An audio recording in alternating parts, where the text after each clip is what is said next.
a Swiss architect named Justin Rusli. Same one who did the Swiss. Master of Residence. Exactly. So this was designed by a Swiss.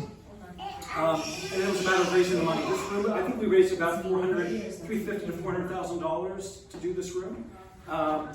The furniture, we saved a lot of money because we found a guy who's a woodworker right outside Helvetia, West Virginia. And I discovered him on the internet because he made Stabellen chairs. He learned that craft from people in Helvetia. And anyway, turns out he's terrific. He did all the woodwork that you see. His mother's a professional artist, and she did all the painting that you see on his carvings, on the chair backs, as well as the frieze around the room. So all the fundraising really occurred within Pittsburgh.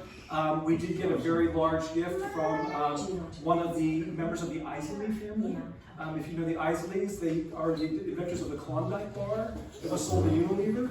But they were, if you lived in Pittsburgh, you would know Isley because they did delicatessens and they sold luncheon and things like that, as well as other treats. It began in Ohio, Swiss dairy farmers, and it became a very large organization. So Sam Isley made a very large challenge gift that we used to leverage for a lot of fundraising. We had many sponsors of these chairs. This was a very popular fundraising item.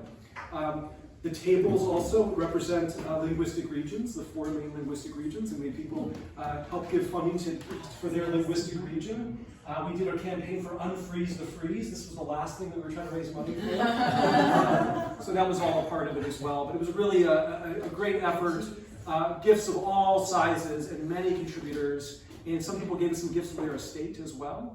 And one great bonus about this is we had extra money left over. And that became the beginning of a second campaign.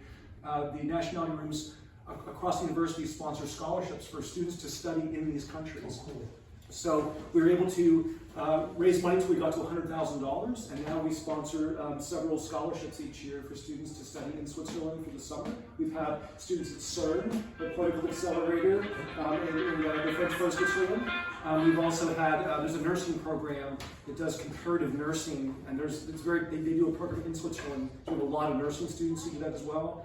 We've had people who go to the graduate students in the medical school interested in public health, go to the UN and UNESCO and things, all those wonderful health-related not-for-profits, NGOs in Switzerland. So it's been terrific. The scholarships have really been a wonderful surprise, and it's a great way for our supporters who support the room to keep on seeing the benefits of the room as well.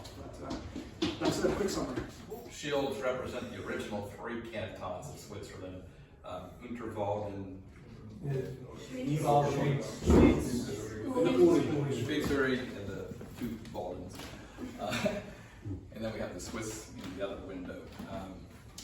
And the room itself was modeled off of a room that is, I believe, in the Landesmuseum in Zurich, 1500s era a common room where people would come together in the community. I don't know if it was specifically for education, but education and just political self-governance.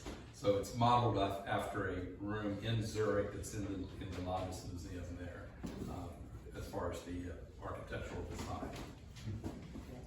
That where it mentioned, we do have a map back there with Switzerland's Latin name, and you can see it. It's Helvetia, I'm pretty sure.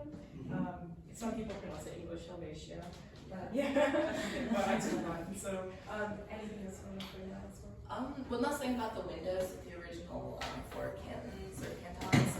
These are meant to represent roundels, and in the glass blowing process, it's essentially like an offshoot. They trim off pieces, and it was very common in that region of Europe. It was very cheap, very accessible. These windows are fake roundels. They're just designed to look like that, but a few of our rooms do have real roundels, and you can tell because there's a little dot in the center. But it's still a nice nod to that architectural style.